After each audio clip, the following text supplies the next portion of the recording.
Okay. So we are recording. What's up, everybody? I'm here with Andy, good friend of mine.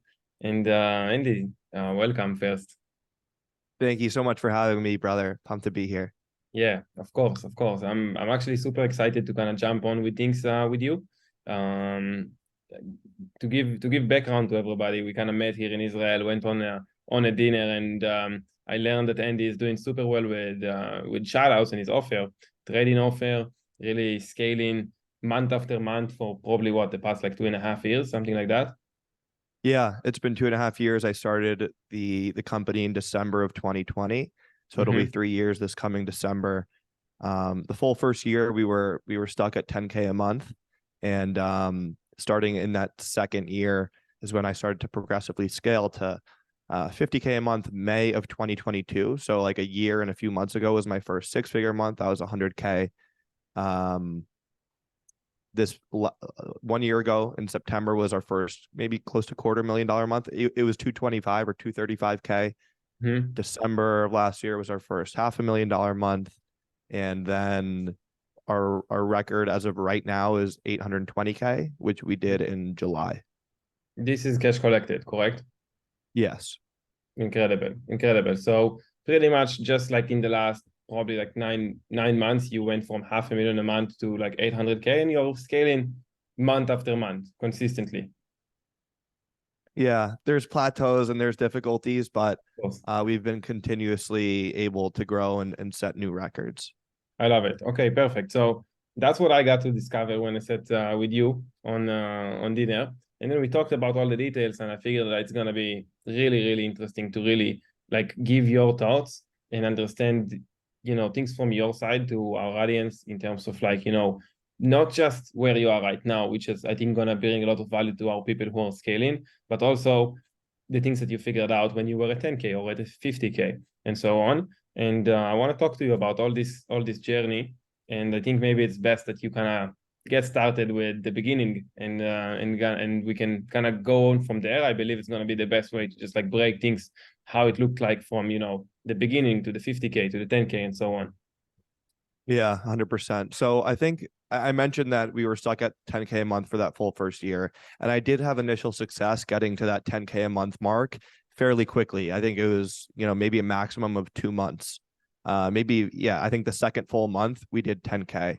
And that came from sort of the understanding of how much volume was required to start seeing success. So right off the bat, I started cold DMing like 200 people a day. I would just follow hundreds of people a day that followed other accounts similar to ours that had larger followings.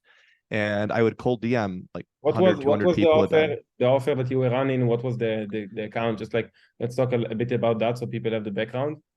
Yeah. So right now we have a full-fledged options trading education program with live sessions every single day, coaches helping all our clients out on a one-on-one basis. But back then, it was just $100 a month to get access to my trades, and I would just send my trades out every day on Twitter to our Mm-hmm. to our clients. It was a private Twitter account, Mm-hmm. and so it was $100 a month, Low ticket. and yeah, low ticket, and I sold 100 people Mm-hmm. from cold DMs, and we had really high churn. And initially when I sold the first 100 people, I thought this is incredible. All I need to do is keep selling whatever 100 people a month, and soon Mm-hmm. enough I'll be at 1,000 or 2,000 or 3,000 members paying me $100 a month, and it would be a fantastic business. Now, Mm-hmm. ultimately, we churned about 50% of our students every single month. We didn't have any sort of support. We didn't have any white glove onboarding. Mm-hmm. Um, and most of all, people felt as though that they could it was very easy for them to quit because they just paid for the 1 month. And so Mm-hmm. the second they had any sort of roadblock and we had no support, they would just cancel. Mm-hmm. And slowly I started to realize when I would run sales for, if you want to do 3 months or 6 months, you can get 50% off the monthly rate. So I started to lean into that medium ticket price range of $300, $500, and those would be our biggest days and our biggest month. So I started to realize the power of high ticket.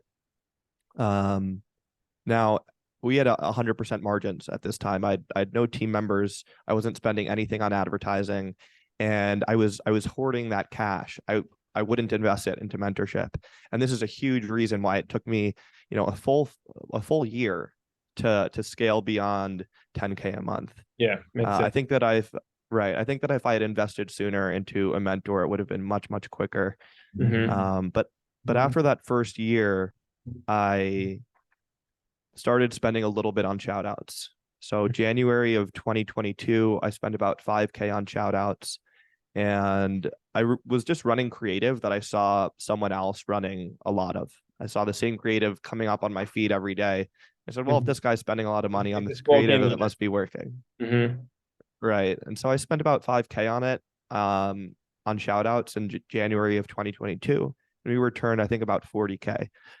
So it went well. And that was the same exact time where I started doing just an annual subscription. So in January of 2022, I went from doing $100 a month to like $600 for the year. And that's what you sold at 40K. It was because you sold, 40K worth of 600s. Yes. Okay. So you were still selling low ticket. So what was the process looks like over there? Like you don't have setters, you don't have closers, you're doing your own content. Like what does the structure of this 40K looks like? Yeah. So I wasn't posting at all on my feed. I would just do stories. Oh, really? And I would run, I was just doing stories. Even at 100K a month, I wasn't posting at all on my feed. I would run sales multiple times a week on my story, and I would evoke a lot of scarcity. I would do a bunch of testimonials. I would say we're running a flash sale, 50% off. So it's going to be $697 for the year. Message me, sale, whatever keyword. And then I would just do, let's call it 10 spots. An hour later, I would write on my story, 8 spots left, 6 spots left, 4 spots left, 2 spots left, 1 spot left. I would keep doing it every time. I was selling it on the story. Yeah, hard selling on the story. And, that's where I really learned how to close and chat really well. Like I mentioned, we did 100K in a month without any setters, without any closers, just me selling in chat. How many views would you get, or how many new followers will you get during those time period? So I was getting around $1 cost per follower, maybe $1.50. So I was getting 3, 4, 5,000 followers a month. And I was probably getting something like 1,000 story views.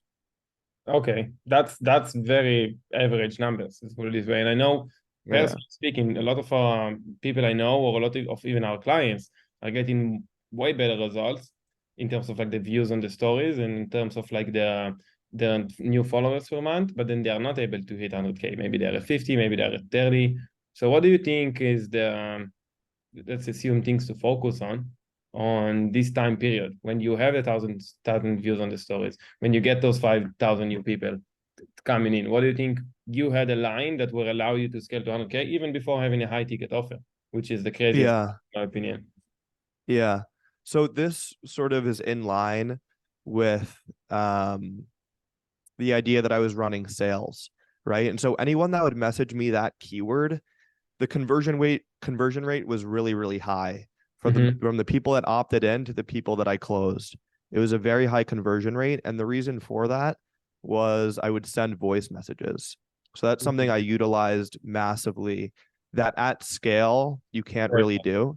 Right. When you have setters, you can't really do. But if you are in the position where you're at 30, 40, 50K a month and you want to get to 100K, whether it's just booking more sales calls, or you're actually selling, if you're doing a sale, or you're just, selling the price point in the story or whatever it is, getting on voice messages and sounding professional, sounding articulate, sounding confident, worked incredibly well. I was in college and in university at the time, and I was walking around college campus, just sending like hundreds of voice messages every day. And that's what got us to that point of scale with 100K a month. After that first 100K a month in May of 2022, that was when I got my first appointment setter. I love it. I can totally relate to that. me in the army sending voice messages to clients, closing them for our services literally 4 years ago, 5 years ago, and I was like the same thing. So I know that, and by the way, still closing sometimes even 40, 50K deals, very high ticket on voice messages, either on WhatsApp or on Instagram. That's the best way to convey authority and to convey things, messages, and so on, like quickly without a phone call. And I agree with you. And by the way, you can do that at scale right now with AI, just so you know. Like it's not perfect, so you can check it out, but you can literally use 11 Labs to get your voice on AI and then have your setters use it for voice messages. I don't know if you're Mm. aware of that or not. Yeah, we started to explore ways of doing it, but we'll give it a shot with 11 Labs. Yeah, thank you. Yeah, it's like it takes time to really get AI to be accurate on your voice. That's what I found. But if you can get it, it can be massive. Yeah. Yeah. Okay. So basically, what you're saying is you were posting stories, running shoutouts, and shoutouts were bringing followers, dollar a follower, and which is, by the way, in 2022, it's not pretty good. Let's talk about it. Like 2022, we had even way better numbers in terms of a cost per follower. Things now, 2023, it would consider like being very good. But back then, it was probably the way I look at it. Like you had average results on the shoutouts. You didn't even post content, so you like your marketing wasn't that strong on the marketing side, but the marketing for the sales, you were focused really heavy on the stories. It was hard, and then you maximized on each lead. Watch what I see a lot of the time with clients is that they get a lot of leads, but they don't know how to maximize. So they get 200 leads a day, but they actually propose 3 calls, whatever, or something like that. Every message that would come in, voice messages, so you had a lot less people who are ghosting you on the chat. You didn't book a calls, you closed them immediately on the chat for low ticket. So it's like that was your strategy, just like go in and produce few sales every day, pretty much. Yeah, 100%. And we didn't have a VSL at that time even. Mm-hmm. So it was just really taking advantage and allocating tremendous focus to each lead that came in. The Mm-hmm. follow-up was also very strong. To this day, our setters will continuously reach out to people that haven't answered us. Mm-hmm. And only if we're told, please stop messaging me, I hate you guys, something like that. Only if we get that message will we stop. So you will follow Otherwise, we'll up even 20 times with somebody 20 times. and you see success with that converting to sales. Yeah, yeah, 100%. What we'll do, well, Really? the SOP for the setters is if there's two messages that they've seen and not answered, and we want to go ahead and send another follow-up, we'll unsend the Yeah. messages, right? So it doesn't look like we're super desperate and have sent them 20 messages. They'll unsend the messages, but it definitely converts. I love it. I love it. So that's like another way for you guys even today to get a lot more calls. Yeah. Okay. Okay. We'll get into today in a second. So I understand. So anything else that you did during those times to get to 200K that you think is powerful? Um, I think that a lot of people that I see will have some initial success and they'll very quickly take their eye off marketing and sales and focus a lot on product or on building Experiment. team. Yes. Yes.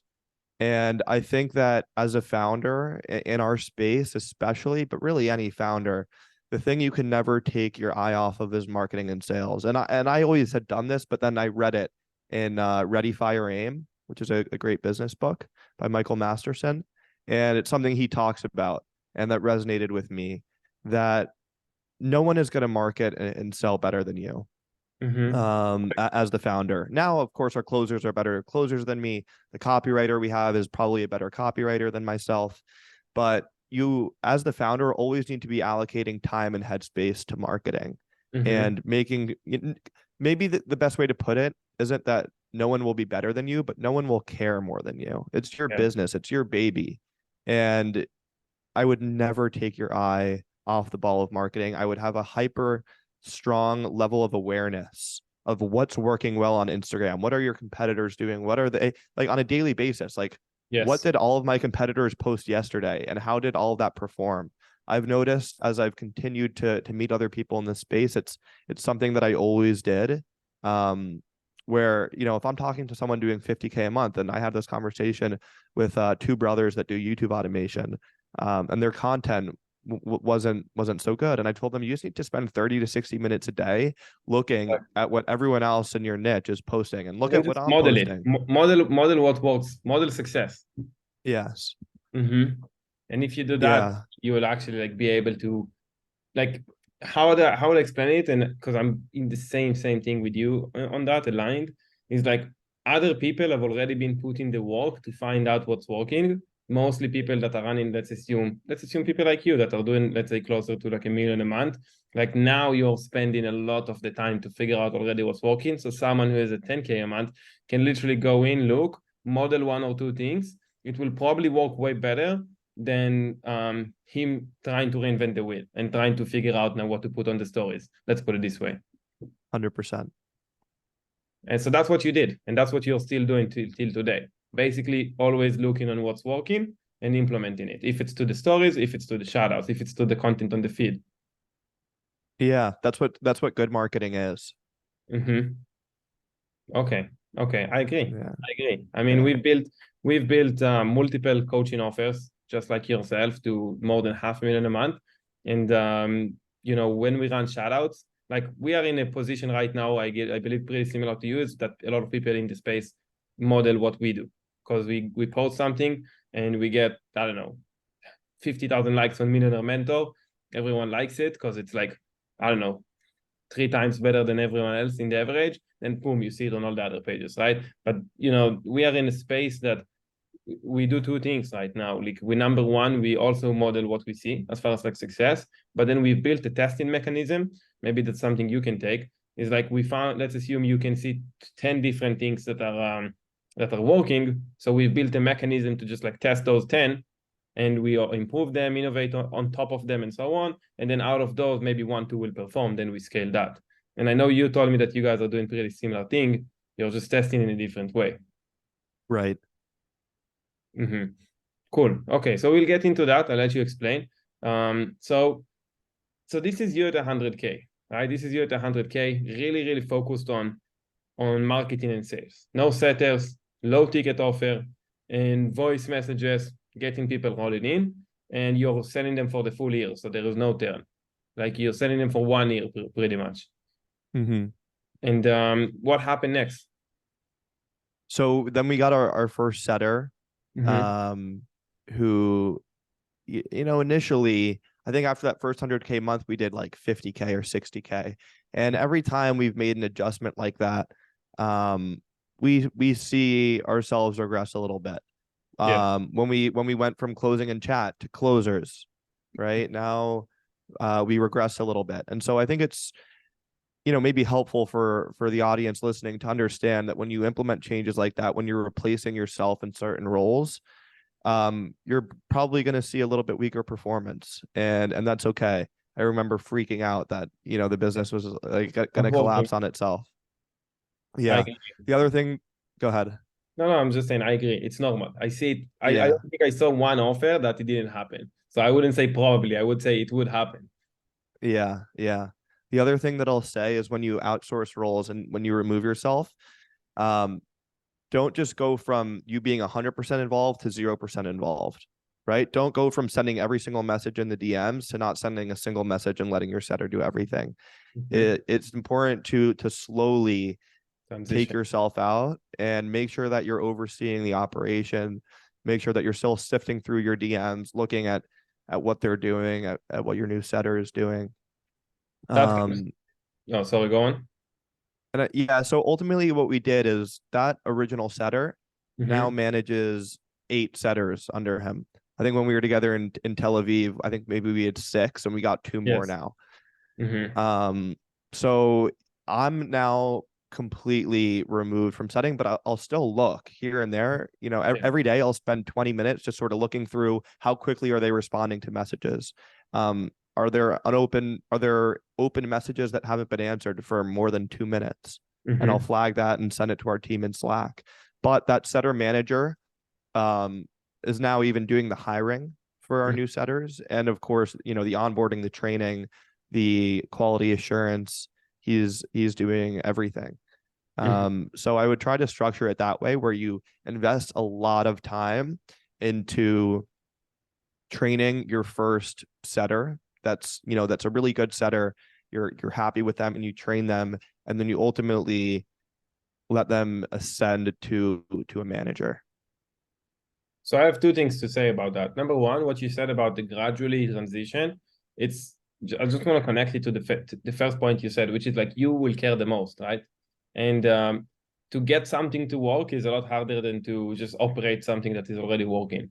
And for the audience listening, if you're doing the setting and you want to get a setter, you will care a lot more than him in the first stages to get it to work. So if you like going from and you transitionally review everything, even at your stage right now, you're reviewing a little bit, it doesn't mean that your setter manager is not doing his work, because he will probably do like 80-90% of the work, and you will see this 10% that can always be optimized.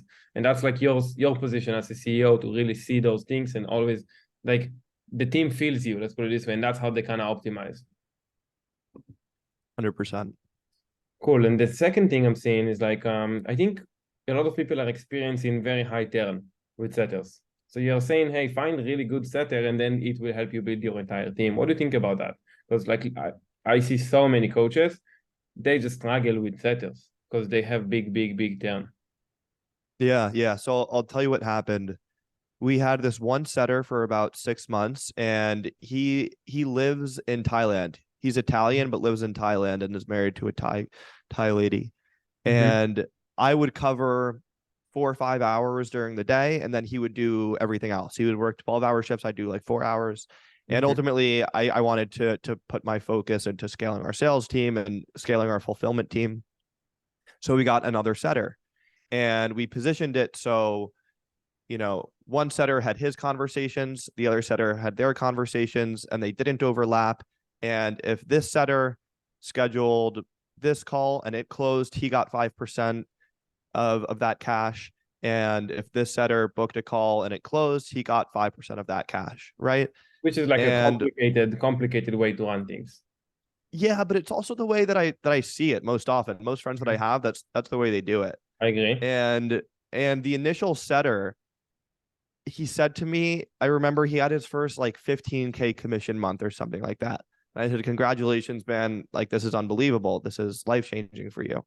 And he said, yeah, but I'm not satisfied. I want to be a millionaire. And I was traveling with a friend of mine, and I said to my friend, can you believe this? Like, what a ridiculous thing to say. This guy's an appointment setter, and he's telling me he wants to be a millionaire. And my friend says, well, you better have a conversation with him and figure out a way where you can make that achievable for him. Otherwise, he's going to leave.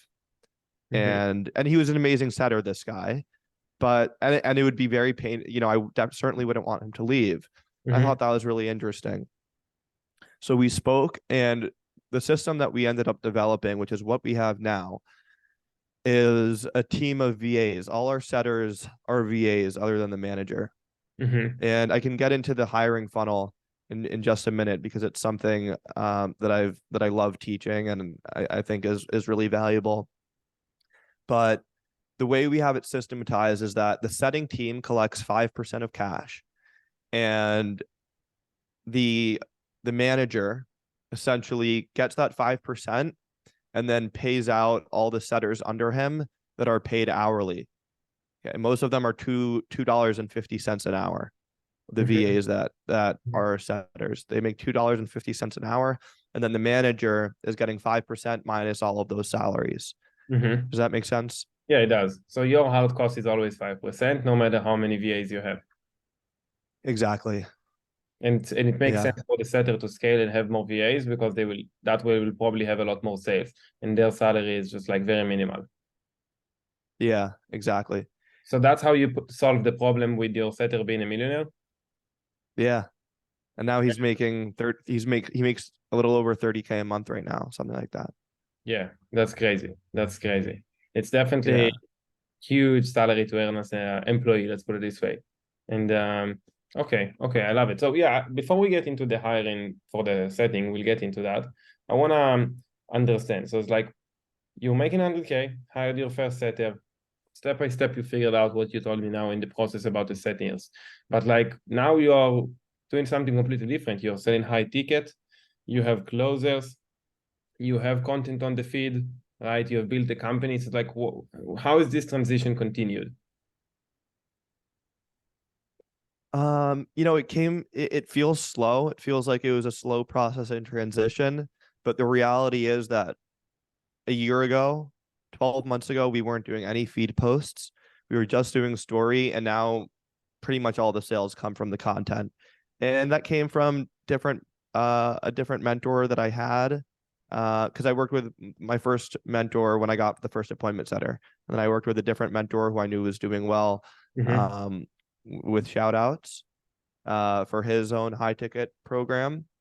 And he told me that I had to start doing content in the feed. And so I started, and one thing that I started doing right away, which I hadn't really seen a lot of before at the time, was doing a CTA in every single post. Most people at the time were doing like 3 posts a day, 1 CTA. Because it comes from that Gary V teaching of like jab, jab, jab, hook. Or, yeah.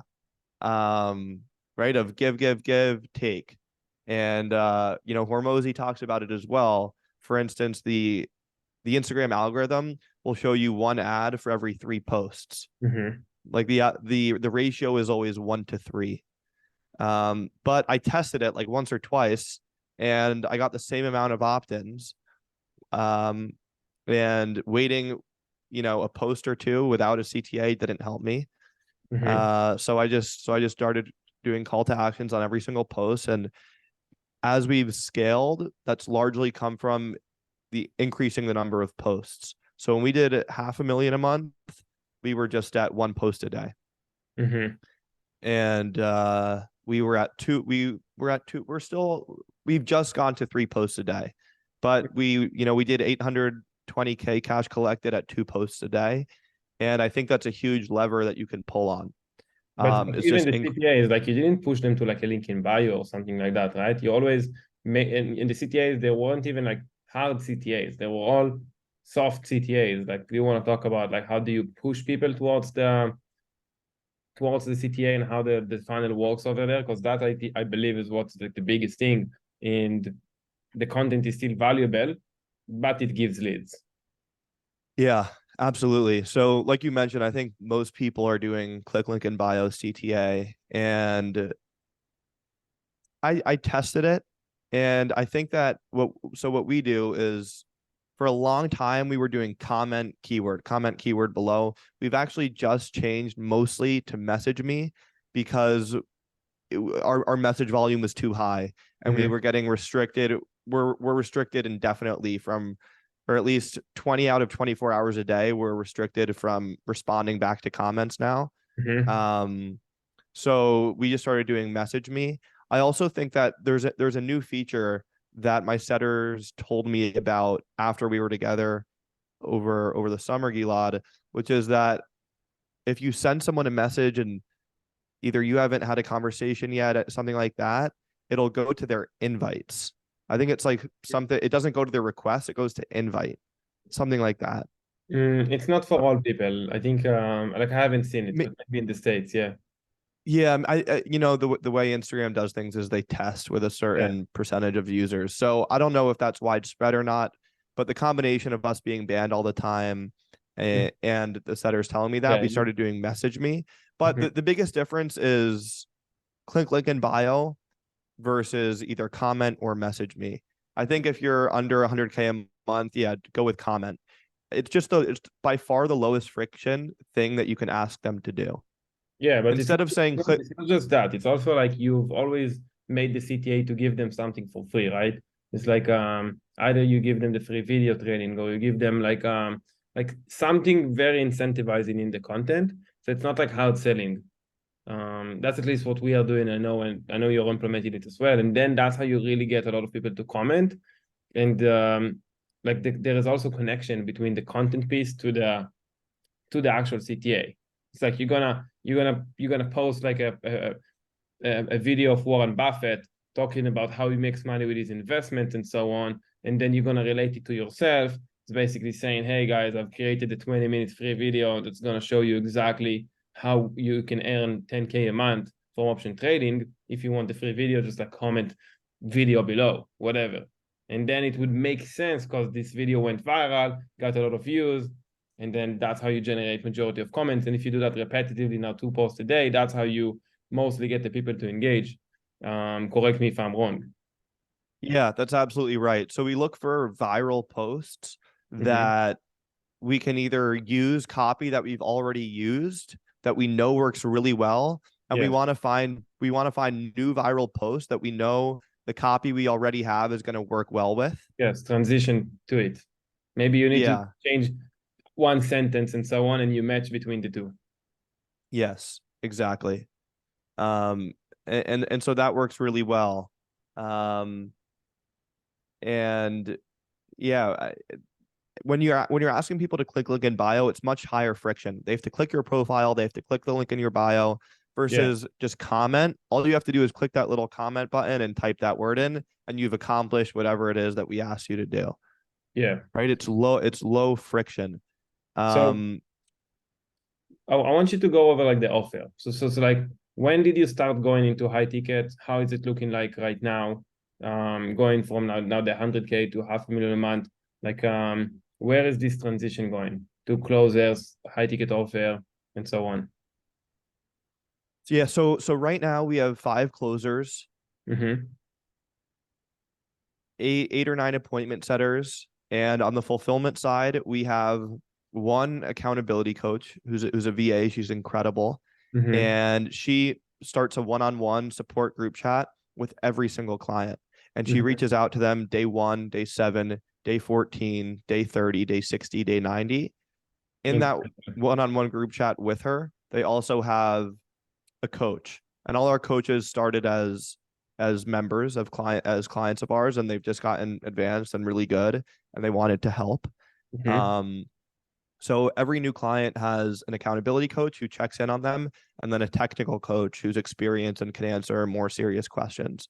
So we have 2 coaches, 1 accountability coach, and then a head trader who leads the live trading sessions every day. And the offer, how much you're selling it for? What's the price point? Was that a question? Yeah, the price. $6,000. That's $6,000. Okay. So $6,000, and now everything is pretty much recorded, right? It's a video module. So you also send them signals, and you also give them the coaching, pretty much. Yeah. So there's live trading every single day. 2 days a week we do Q&As after the live trading sessions, and then 2 times a week the coaches have their own education sessions. We do a ton. We do a ton of live coaching. I think, I don't know, trading is more technical. A lot of our clients are middle-aged and older, so they need a lot of help just learning how to use the software. Things that are really basic that for a long time I was like, you can learn this on YouTube, guys. Like, you don't need this from us, but we kept getting feedback that they wanted it. So with trading specifically, we give them a ton of support with using the software. And live trading, I don't think you need that much in a coaching business, but that is the structure that we have.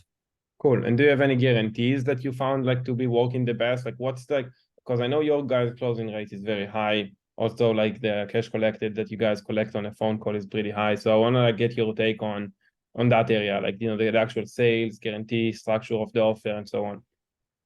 Yeah. So we do have a really good guarantee, I think. It's if you don't make a positive return on your investment, so if you don't make profit from trading after the first year, so after the full year of working hard and trading with us, we give you all your money back. And in order for us to verify that, you need to just send us your transaction history so we can see from your brokerage if you traded throughout the full year. That doesn't mean every single day, it just means throughout the year, and abided by the risk management system that we teach. And that's a little bit technical, but it's very easy for us to see.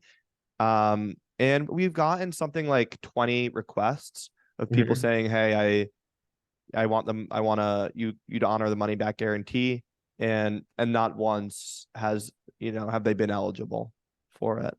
Oh, so you just told them like you guys didn't trade for the full year, you didn't use the system, like you're not eligible, and they said, okay, I understand. Yeah, That's pretty smart, because like probably to actually, like, what you're thinking is like, if they actually trade according to our system for the full year, they will be profitable. And if they don't, they deserve the money back, because they actually put in the work for the full year. if they did everything according to the system, they didn't earn money, they deserve the money back. But the amount of people that would actually do it for the full year, like probably most people that wouldn't want to succeed and want to put in the work, they wouldn't do it for a full year. If they would be passionate about it, and then they would win.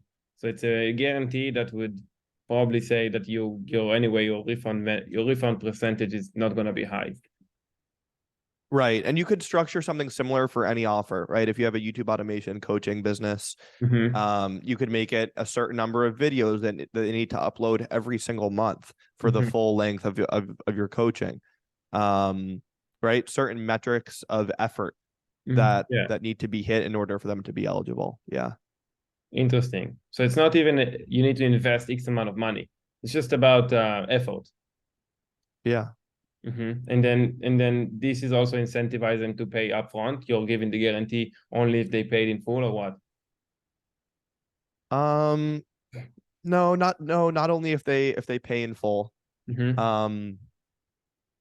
They need to complete all payments, right? So if they do a 3-month long payment plan of $2,000 payments, they'd still be eligible for that money back guarantee as long as they make all the payments and trade for the full year, etc.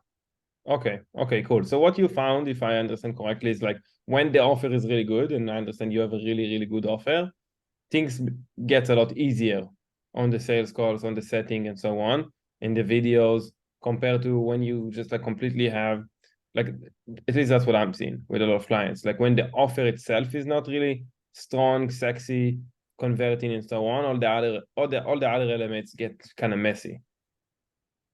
Yes, but I mean, I think a lot of these are good offers in this space, right? Like anything make money with not a lot of time is a really good offer. Very good, yeah. Yeah, so I think, you need to have amazing closers. You need to really incentivize your closers. So in terms of the painful deals, the way we incentivize, we just started doing this actually, is a $150 bonus for pay in full deals. If they get a 1-call close and it's a pay in full, instead of making $600, which is 10% commission on the $6,000, they'll make $750. Yeah. So we incentivize that. We also really push them to invest into mentorship. Originally, I was thinking about just getting a B2B sales consulting product for them. But then I decided that they each have their different styles, and they should find a mentor that they feel has a similar style to them. And so they're all taking those steps. They all watch a ton of so they invest their own money in mentorship. Yeah. You just tell them, like, you get a mentor, this will help you make more money, pretty much. Yeah. I'll say, watch Jeremy Miner, watch Andy Elliott, watch Cardone, like, and whoever sales stuff you're implementing and it's working well, you feel you have a natural, similar temperament and style to them. Invest in their high ticket coaching and invest into getting a lot better at this, and you'll make a lot more money. I love it. That makes total sense. You keep things simple. I like it. So this is a lot of practical value so far, which I really, really like.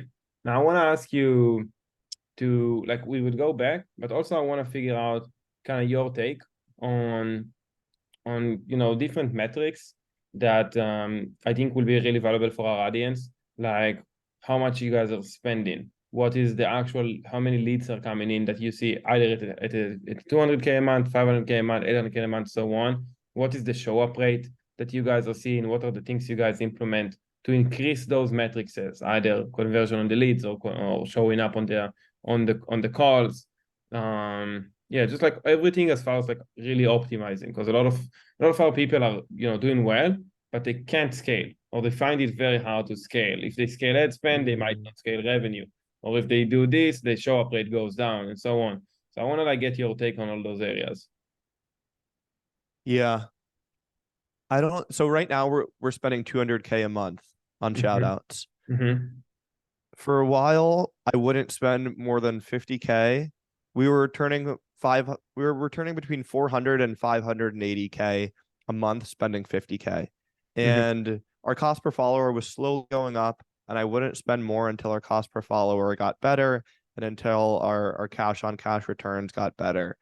And then I ultimately thought to myself, do I want to make more money or do I want to have the perfect process? And I said, well, I want to make more money. So I just started spending more.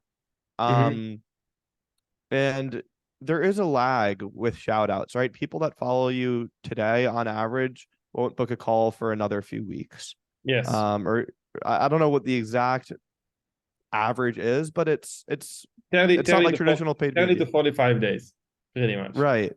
Right. And so I don't think you should expect an immediate increase in revenue as you increase ad spend. But the reality is that if you spend more, you will make more. Mm-hmm. You need to make sure that other things aren't breaking, or when they do break, you're quick to fix them, right? Do you need to add on another setter to increase lead volume? Do you need better closers, right? Like you need to make sure that you're constantly keeping up with the changes in your business, um, so that things don't fall apart. But it's very I haven't really heard of anyone spending more for an extended period of time and not making more if their energy is being allocated where it should be. Mm-hmm. So you're What saying, are going back to the resources where you said focus on the stories, focus on selling. If you put your focus on the marketing and sales and you just continuously spend more, you will sell more. Keep things for simple, but sure, focus on those things. for sure. That makes sense. Yeah. In terms of lead flow and show rate and those sorts of metrics, I think we get between like 500 and 700 opt-ins a day. Mm-hmm. Um, our show rate is between 65 and 70%. I think for all of August, it was 68%. 500 up And on the webinar, or like actual people who are like booking calls. no, people that are putting in their information to watch the VSL. Mm-hmm. Okay, so you get Um, 500 opt-ins, and then from there, how many like booked calls? we're getting between 30 and 45 right now. We had one day last week where we got 59 booked Mm-hmm. calls. Like the highest. Crazy. Mhm. Yeah. But for the most part, I would say the average is in the low 30s. Mm-hmm. Okay. Okay. And that transition into like actual 30 calls on the calendar, or you guys cancel a lot of calls? No, we don't cancel any because the funnel automatically disqualifies people that say they have less than a $1,000 budget and Mm-hmm. that are from a third world country. Mm-hmm. So if they get through the application and they schedule a call, um, we'll go ahead and keep that call on the calendar. Maybe Mm-hmm. a couple people will lie, and our head setter can see from their area code and their phone number that they're Yeah. actually from Nigeria, not North America. So we'll cancel that call. Yeah. But in general, there's 30 calls minimum on the calendar every single day, and there's Mm-hmm. no shows and cancellations and reschedules that equate to about 30 to 35% of total calls. But yeah, that's what it Cool. looks like. I love it. I love it. Okay. And show up rate is 60%, you're saying? Do you guys implement anything to Six, keep it to 60, 60%? 65 to 70. It was Oh, 68%, 68% for August. that's pretty high, to be honest. And it's like it's more than average, let's put it this way, on the industry average. Yeah. I do think that like my friends that are running traditional paid YouTube ads and that sort of thing, they definitely have between 50 and 60 Mm-hmm. um percent show rate. I think that on Instagram, where they, like we said, they've been following us for 30 to 45 days, they're a little bit more incubated Mm-hmm. versus just seeing a cold YouTube ad, watching the VSL. They met you 2 hours ago and now they have a call scheduled for tomorrow. Mm-hmm. They're a little bit more bought in with what we do and what your clients do, Gilad. Mm-hmm. But we have a basic sequence that we use High Level as our CRM, and so it comes from High Level right when they book the call, 24 hours before, 8 hours before, 1 hour before, 30 minutes before. Yeah. I think it's a total of 8 messages, something To like get that. reminders. Yeah. Emails and SMS. Yeah, Mm-hmm. yeah, and that's all. Cool. So you have pretty much things standard, like SMS, email, thank you page video, VSL video, like standard funnel, let's put it this way. Yes. So you're still thinking even to this day, the power with where is in the content, like the stories and the content that you're putting in, that people really get to know you, your personality, your brand. Like you're thinking like that's like the bigger changer, the game changer for them to like really want to go in and like, you know, show up to the call, come to the call prepared, and so on, just because they really get to know you as a brand, as a person, the results, obviously, and so on. And then they watch the VSL, which sells them on that idea even more. So then that brings like the high show up rate. Yeah. A part of me wishes we had like a 50% show rate on the dot, because I have a friend doing 4 million a month YouTube ads, and he has a 50% show rate. So he just double books all the closers, and there's never any problems. Everyone's double booked. It's perfect. Whereas for us, we tried it. We did it last week because my brother's on his honeymoon right now, and my brother's one of our closers. So we were having to open up our calendar like 4, 5, 6 days in advance because we were getting so many calls. So we just started double booking, and it was like a massive headache. Yeah, it was a mess. It was a mess. We blew a lot of leads that were upset that they were waiting. Closers picked the wrong prospect. Like they ended up taking a college student instead of a 40-year-old who was more financially capable. So it was a mess. So I would say if you do have a 50% show rate, I would definitely try out double booking.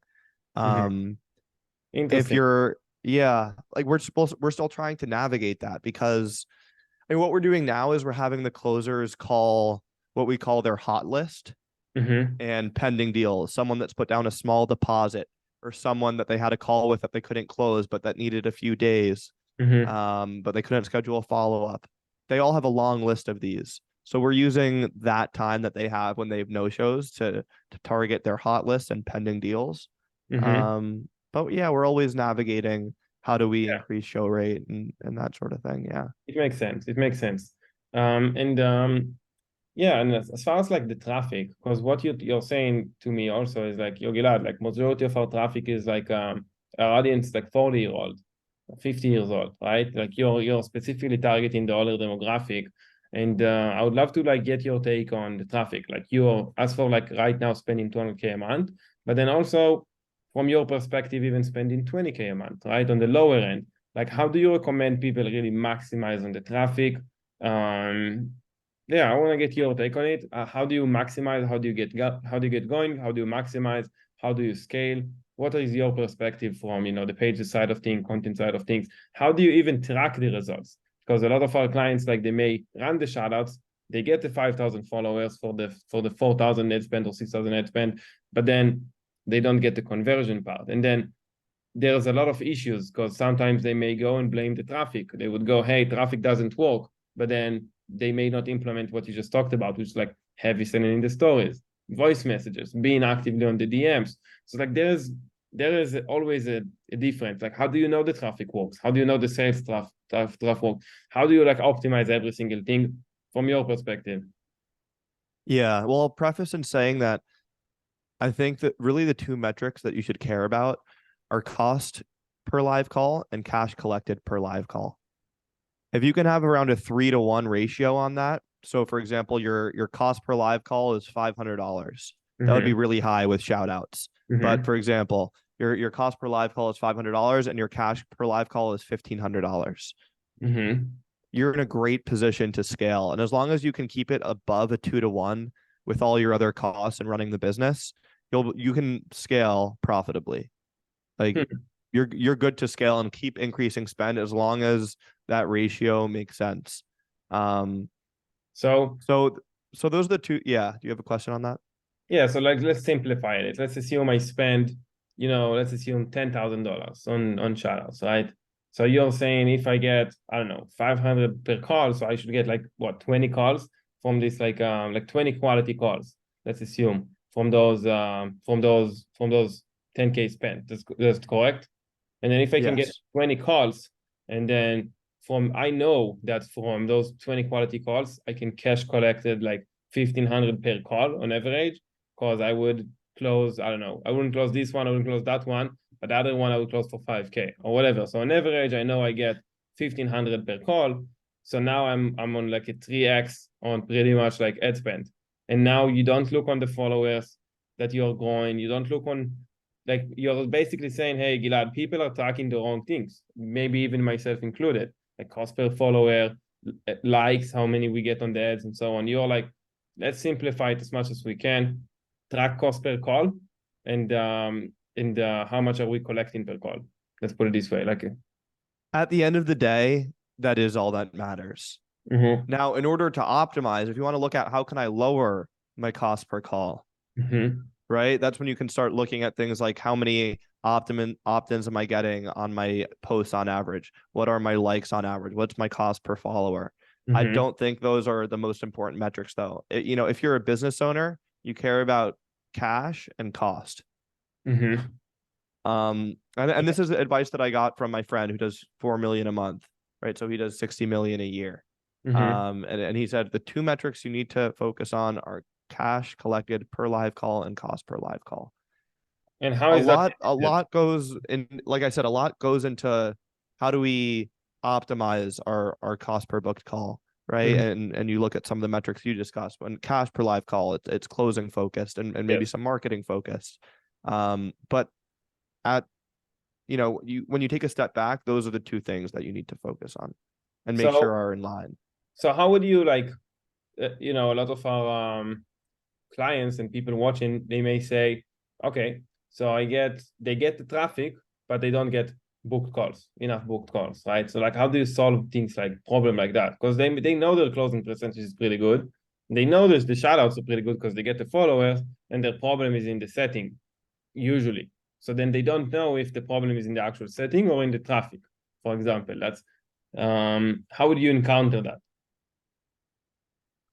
I would go through our DM funnel, just like DM me at Greystone Trading, our Mm-hmm. keyword, just DM a start, and you'll see what our DM script looks like. Mm-hmm. Yeah.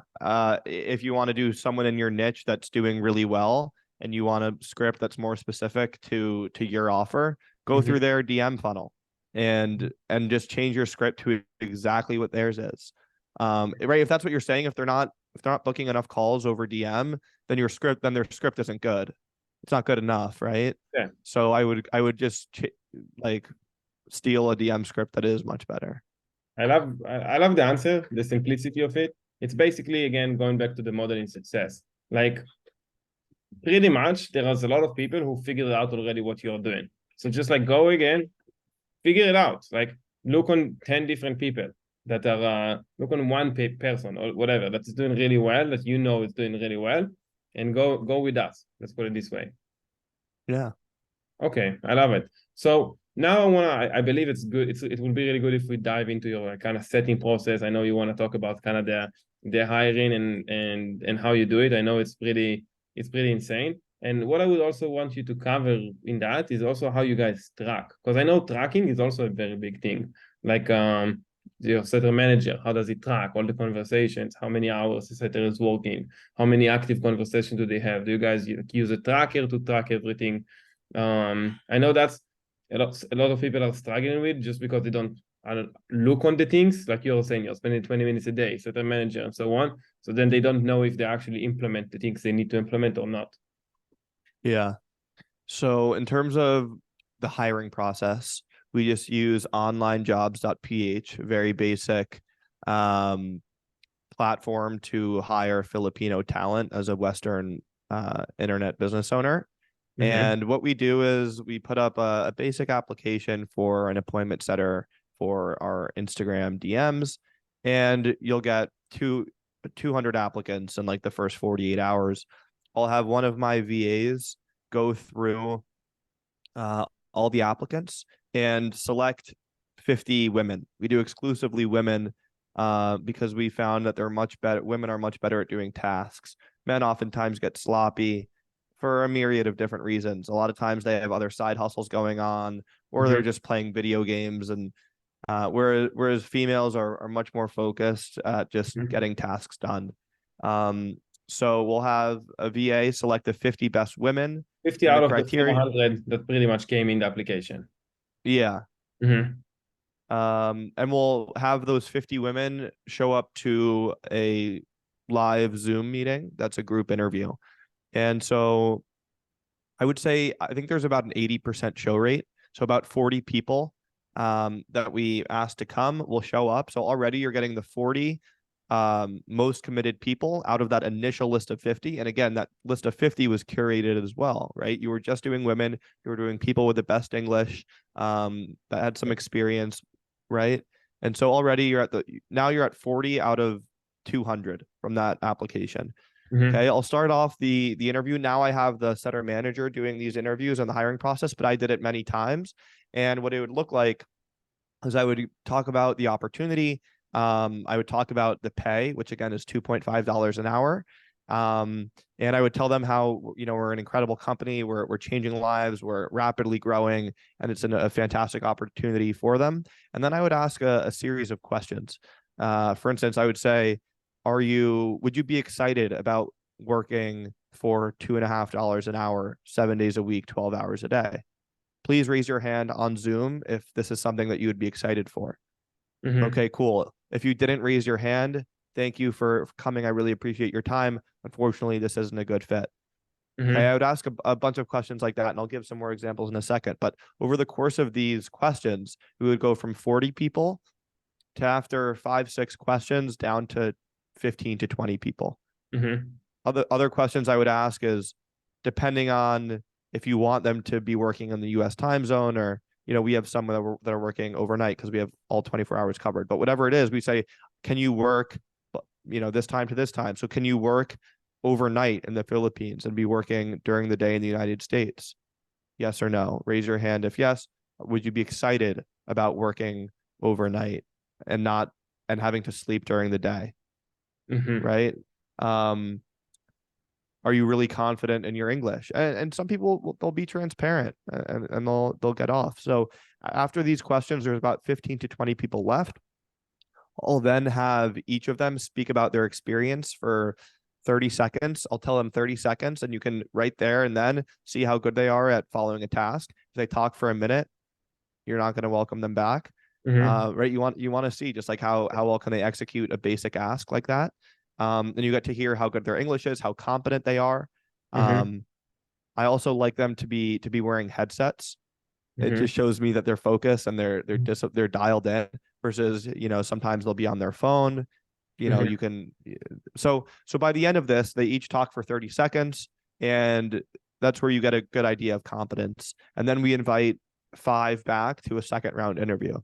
Mm-hmm. Generally, at least 1 or 2 people didn't see our email for the second round interview or doesn't show up. So again, we're curating the smaller list of people that are really committed and have jumped through a lot of hoops to get to where they are in the process. So generally 3 or 4 people show up to that second round interview, and we just dive more into their experience. Together Why in is it? a group session. Yeah, in a group session. So every time we've done this, we go from um, posting the application to hiring people within 72 hours, generally 48 hours. Very quick. Yeah, And what would you really post in quick. the application? Like, do you look for people with experience in appointment setting, or would you just say like VAs? Yeah, VAs. Mm-hmm. You can just do any task pretty much. Virtual assistant. Yeah, yeah, Very interesting. So then, how do you first? That's I believe incredible system. Like because it's like it's simplifying the process. So then you have one setter manager that I believe is like training them, teaching them, checking what they do, and so on. But then, like, do they actually book calls on this? Like all those VAs when they work, do they actually book calls? Like they follow the script and book calls, or all they do is yeah, like they send people to just like the training, and then the training book the calls. So like they actually book the calls with the yeah. No, training, but they they're booking a lot of calls. I mean, the script, they follow a script, right? Mhm. We position it for them. Our script is very simple. They make mistakes in the first 2 weeks. They're making lots of mistakes. Mhm. Um, and that's okay. It takes time to learn. Um, But they'll work. what when you're talking to a prospect, there would always be like outside of the script, right? They need to think at least or something like that. Like, do you have in the script like different Q&As? If something asks this, you answer this, or so on. Yeah, Mm-hmm. yeah, we do. Right. I'm sure everyone listening, the 4 or 5 things that always seem to be a bottleneck in your script. And so you have answers. You have answers to those issues, so that your setters can take care of it and respond appropriately. However, we every day in our Slack channel, it's a setter support channel. They'll send anywhere from 3 to 5 screenshots a day of things they didn't know. Mm-hmm. And the setter manager will answer, or I'll answer, and the next time that happens, they've been educated on how to handle it. Very interesting. Very, very, very interesting. And then what you told me, which was very surprising, is the turn on those setters is very low, correct? Like they don't leave, they enjoy working, and you keep it 5%, like you said, with the setter manager. Yeah, we've had very low churn. We let go of 2, and 1 left on his own. He was doing other side hustles in the Philippines, and was too Yeah, overwhelmed with the work. yeah. Okay, so one, it's a very interesting process, and like really congratulations for building something like that. And I believe it's massive for the industry and for our audience to kind of learn. Um, I think setting in general, Andy, is probably the biggest bottleneck because I've worked with so many offers and so many clients, and you know, traffic is never perfect, no matter how you look at it. It's never perfect. It's like sometimes it will be good, sometimes bad, sometimes this. Content is never perfect. It may perform, it may not perform, and so on. But then when you run traffic and run content, you will always have people to talk to. You will have just people to talk to. And if you don't, you can do outbound and so on. Like there's so many things you can do. And that's the setting process. That's like if you get that nailed in, you'll always get more booked calls. And that would additionally essentially allow you to scale and figure things out because you get more cash collected. And I know like for pretty much not even with my clients, like I think standard industry is like setting is always like the biggest bottleneck for people. So like what is your take on that? Because I know you've scaled pretty quickly and consistently. Yeah, what comes to mind for you to just like things that you think was valuable for you to implement for that to keep it So consistent? yeah, I think a big thing is having control over the entire operation. So when you Mm-hmm. send people to link in bio, you have no clue what's going wrong in your funnel if you're not booking calls. Whereas Okay. if you are holding their hand through every step in the DMs, you can pick up on things that are the bottleneck, whether it be in your setting process or your VSL. You're getting feedback, from human interaction with talking to people that are going through your process. So I mean, they should be doing the same thing every single day, the setters, right? And it needs to be monitored. We have them clock in and clock out essentially. They'll write in Mm-hmm. Slack when they're logging in, when they're logging out. So we know that they're taking the same action every single day. They would And just it's send a important to message hold, in Slack, I'm starting today. yeah, they'll say I'm on when they log in, Mm-hmm. and they'll say I'm off when they're logging off. Mm-hmm. And if they take a Um, break, they say that as well or no? what's that? If they take a break or whatever, like they No. mm-hmm. There shouldn't really be breaks though. Like Oh, nothing more than 5 minutes for like the bathroom or something. I understand. I understand. So it's like you've built it in a way where you have control. You have control over the team, but then you also have control over like the messages. So instead of sending a link in the bio, you will send a link in the chat that you can track the link and you have tracking over it. So you can immediately at the end of the day say, okay, we sent, 500 links. That's what the setters would tell you. And then you will see 300 clicks. So you know this is the conversion you had and so on. Like those are the kind of elements, the metrics that you would track on the daily basis. That's exactly right, Gilad. And that's what goes into our spreadsheet as well. We're working on automating this more with Airtable Mm-hmm. that our COO is working on, but we have, like you mentioned, probably 500 people a day that we sent the link to. So Mm-hmm. now, 24 hours from now, it'll be one setter's job to Go over sift all through of those that. 200 people that didn't click and remind them to click. And then the But, 300 but do you people that know did, which of the actual people who didn't click? um, I actually, yeah, no, I don't think so. If we don't Mm-hmm. get a response, so they'll go through everyone, and Mm-hmm. from everyone we didn't get a response, we'll say, hey, just checking in. Have you had a chance to watch the video I sent over? Mm-hmm. Yeah. Um, to people that did respond but didn't schedule a call, making sure that we're handling anything, again, holding their hand through every step of the way, giving Mm-hmm. ourselves that best opportunity to schedule the call. I understand. So even when you send them the video, like, yeah, go check it out and hit me back when you do, and something like that. So you're like always keeping the control in your hands as much as possible. Yeah. Okay, yeah, that makes total sense. And I do believe really if people start implementing it, they will just like book more calls immediately. Because I mean, just hearing your story and like getting to 100K with a low ticket offer with 1,000 views on the stories, it's I know so many people that are getting these type of views, results, so on, and are barely making 30K and 40K, which is nothing bad with it, but just so it shows the potential with scaling if you do it right. If you focus on marketing and sales and you get that really dialed down to the details. I love it, Andy. Like I feel this is like super, super, super valuable for the audience. And yeah, thank you for providing all of that. Awesome. Yeah, I'm glad, brother. It's great to chat as always. I'm glad it'll be helpful for your audience. Yeah. Is there any other thing that you wanna cover or go over from kind of your perspective? I'll just leave everyone with this. Even just what we were talking about to end it off, everything comes back to awareness. Mm-hmm. And just having like a really high level of awareness. It's not intelligence, it's not IQ. Oftentimes it's not even work ethic when you have a team there. Mm-hmm. It's like loving the game and having an obsession with the game. When I played hockey growing up and I played hockey in college, and it was the same thing where I knew everyone's stats. Mm-hmm. If I met someone at a tryout or something, I knew how he did last year. I knew how his right. The same way that everyone in this space, I can tell you how many comments they're getting on their posts, like how many follow. I could tell you how many followers people have, like most people Mm-hmm. that are doing good numbers, I can tell you how many followers they have right now and how much they've Mm-hmm. grown in the past 7 days. Mm-hmm. And what sort of content they've been running on shoutouts that's done well.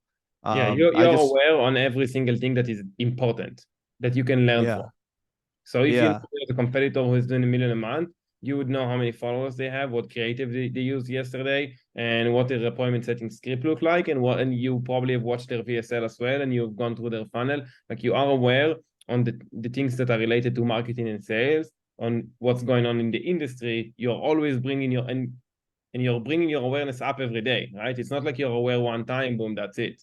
Like you're continuously learning with what's going on, and then you optimize from your own experience and what you see from the data that you see, but also from what you see from the industry.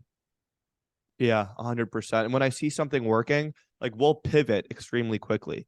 Like I Mm-hmm. went from selling exclusively on the story to then like I wouldn't post a story for months, and I was Mm-hmm. just focusing on on the feed content. Mm-hmm. Um, and now I've introduced it back a little bit, but we'll pivot extremely quickly. We went from just the Twitter styled carousels to Mm-hmm. then the new style of carousels with more graphics. And now Mm-hmm. we're doing like 80-90% reels. We've been doing just reels for the past like two weeks or even less. And I Really? switched like that. Like once I saw how well they were working, Mm-hmm. yeah, with the AI voice, Yeah, I that's what we just do as well with the AI strong male kind of voice, CapCut voice. It's incredible. The authority that it puts, like it's converting everywhere right now. yeah, it's hilarious. But Mm-hmm. and that comes from awareness, right? If you can be one of the first people to see, okay, this is working really well, I'm switching. Um, Mm-hmm. and like that was a big reason why, we had these days with 50, 60 calls, because of that content. Yeah, you switch to one content piece that boom immediately crashed, boom, and gave you way more calls. Yeah, if you're a week late to something, to a trend, it won't hit.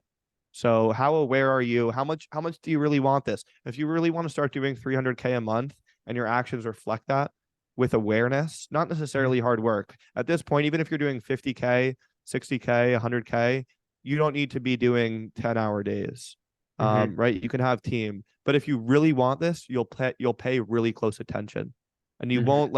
you won't let some really cool tactic that someone else is using pass you by. You'll Mm-hmm. notice it and you'll implement it and you'll make sure that your team is using it, right? Mm-hmm. And that's what I'll leave the audience with. If you really want it bad enough, you'll just pay really close attention and get it done. I love it. I love it. And you know what? I couldn't agree more. Let's put it this way. It's like I'm having calls with my team, either on a weekly basis, daily basis, whatever. It's like, oh, it's literally like a few days ago, I sent like a recording video to my team for like 6 minutes, showing them their awareness. I literally went through competitors, a lot of people that are, let's say, doing very big numbers, spending shout out. I like, look, this video is like 500,000 views. This video is this. Look, all those trends, they hit just on the last 3 days. Are you guys aware of those? I just want to make sure. And they weren't. They were up to the trends that like 4 or 5 days ago. And I was like, why, guys? And they were like, oh, Gilad now taught us something very new. They implemented, literally today, I went on a call with them. They implemented what I showed them that was trending, like asked for like immediately. Boom. Like we had amazing cost per follower over the weekend. We brought clients like really, really good results over the weekend with the individual shoutouts and the group shoutouts. We scaled both just based on what was working, and then we tested it, got good results, we scaled. That's pretty much it. And so I couldn't agree more. Being really aware on what industry is working right now. That's good. And then making pivot adjustments and so on based on it. And it's not just for the shoutouts. It is like content, stories, shoutouts, setting process, sales process, offer, all those things. Pretty much being aware. You put the awareness on the right things, then you pivot. Yep, 100%. I love it. Andy, thank you so much. Been super, super valuable. I really love your genuine wisdom and how you're willing to share and like and go down into the details. It's something that I don't see. You can't find it everywhere. It's very, very honest, very unique. So yeah, I appreciate it. Thank you so much. I'm sure it's gonna be super valuable. Maybe you'll prepare yourself for a lot of questions from the people. So like, thank you so much. Yeah, absolutely. And I'll say, guys, I mentioned if I hadn't invested into mentorship, if I had done it sooner, it would have accelerated my growth massively. And you guys are all in fantastic hands with Gilad. So just, apply what he's telling you to apply. And like I said, if you really want it, you'll allocate that necessary focus, but you're in fantastic hands. Gilad, it's always a pleasure to chat, bro. And yeah, I look forward to seeing you soon and talking soon. Same. I appreciate you, brother. Thanks.